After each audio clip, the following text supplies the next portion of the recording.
Hey, my wonderful, lovely people, a pleasant morning to you. Now, wonderful people, you know that Jamaica has some very famous and popular TikTokers that you just have to laugh sometimes. It makes no sense to take some of the things personal, but unfortunately, and perhaps fortunately, during their vitriol against each other, the negative words that they hurl against each other, sometimes you have to kind of package the negative in such a manner in which you take the positive from it or sort of warning from it. So there is a popular TikToker, who is somebody who when him decide to stick on something, man, mighty God, is only God can pull him off of it. Jamaicans have a way to say 40 days and 40 nights for whoever it may be.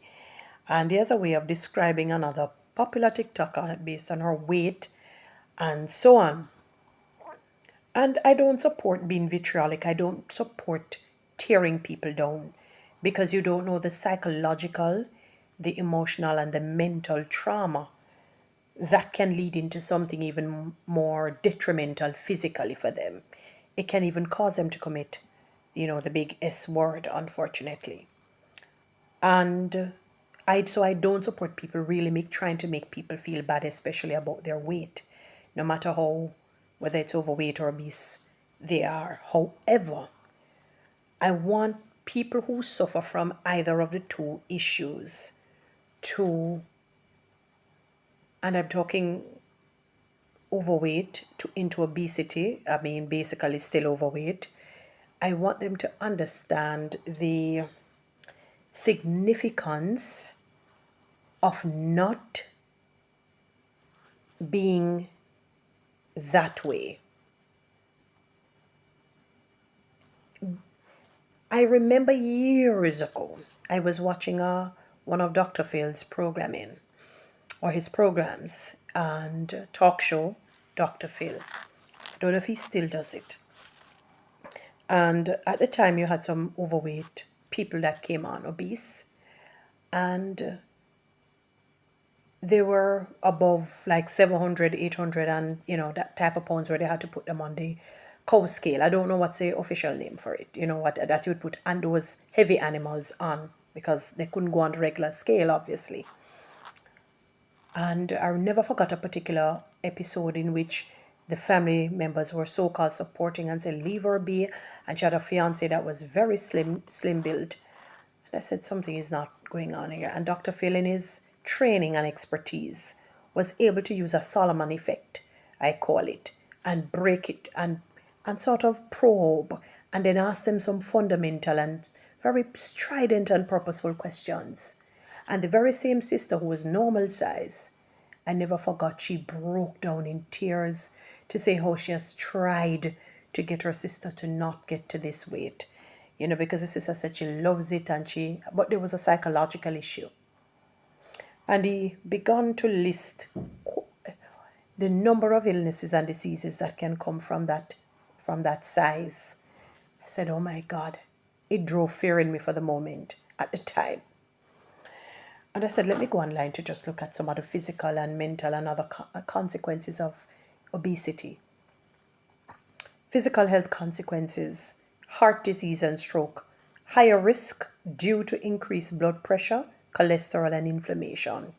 Type 2 diabetes, excess body fat affects how your body uses insulin. Certain cancers linked to cancers like breast, colon, kidney, and liver. Joint problems: extra weight strains joints, especially knees and hips, increasing risk of osteoarthritis. I've never heard of this one before. Normally you hear of osteoporosis, but it says osteoarthritis. Sleep apnea. Fat deposits around the neck can block airways. So sometimes when you hear them breathing heavily, like it has that sort of, when you're listening to a hog or a pig grunt, like a grunting sound. I don't know how to put it to you more than that way. It has that very terrible bad sound. Fat liver disease, non-alcoholic fatty liver disease, NAFLD, is common in obese people.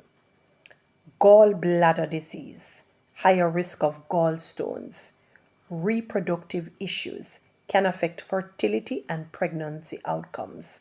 This one says mental and emotional consequences, depression and anxiety. Obesity is linked to higher rates of mood disorders. I believe that. Low self esteem, and we understand. Due to societal stigma or body image issues, like what I mentioned with the TikToker really being vitriolic in his words towards the particular one who is overweight or obese, it will affect their esteem.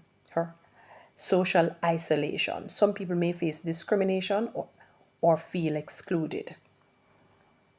Economic and lifestyle impact. Well, unless you're really popular and you somehow find your niche and able to break through the cracks, oh, it's generally no, it's not for everybody. This is what happens. Healthcare well, oh, so sorry. I think I was preempting what I thought it was going to say. So this goes for anyone. Healthcare costs, increased medical expenses due to chronic conditions. Remember, I talk about the breathing because it says the fat around the neck, it tends to expand the neck, so it blocks the airwaves, and you hear that sort of a grunting sound, there's respiratory issues. It sounds really bad. Reduced mobility may limit activities and independence. You're going to have to get help because sometimes you can't walk on your own, you can't do this, you can't that, and it ends up setting you back physically. Employment discrimination. I know, I see this up. I witnessed somebody losing their job because of the weight, and they were not as heavy or had on that weight as this particular popular social media personnel. It says obesity can lead to bias in hiring or promotions. It is, let me tell you, I don't care what anybody wants to say.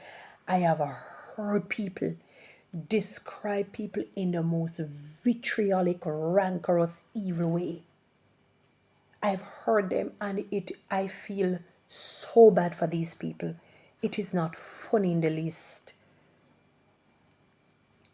Let me tell you something. People despise, and I'm not talking about when you're, you know, when you're, how do I put it, when you're fluffy and you look nice and you shape nice and whatnot. We're not talking those. We're talking ill shape, obese people, ill shaped. We're talking. So not the nice, Jamaican men love the fluffy type once you shape good and it doesn't look bad and your fat not saggy or drag or it looks drab and drop down and you look terrible. No, not those voluptuous, shape good ones. They're talking about ill shape. You're really bad and you look terrible. I don't want to start to describe. Just say you know what I'm saying. It looks really bad. Outside of that, my wonderful people, they will not either hire you, promote you, or they will fire you. It is a reality.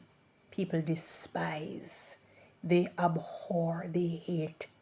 This particular social media person that I'm talking about, the one that is obese, when I see some of the comments sometimes, I said, oh my God, it ranges from whale to, I mean, I don't even know what else to describe. I can't even, some of them, I don't even know if I want to even say. The descriptions are just unbelievable. But it tells a story of what a lot of people are thinking. They're just emitting a fraction of what a lot of people are thinking. It's just that we're socialized to, as I say, if you don't have anything good to say, you don't say it at all. Or you're afraid that they say is who's saying it, so they don't do it.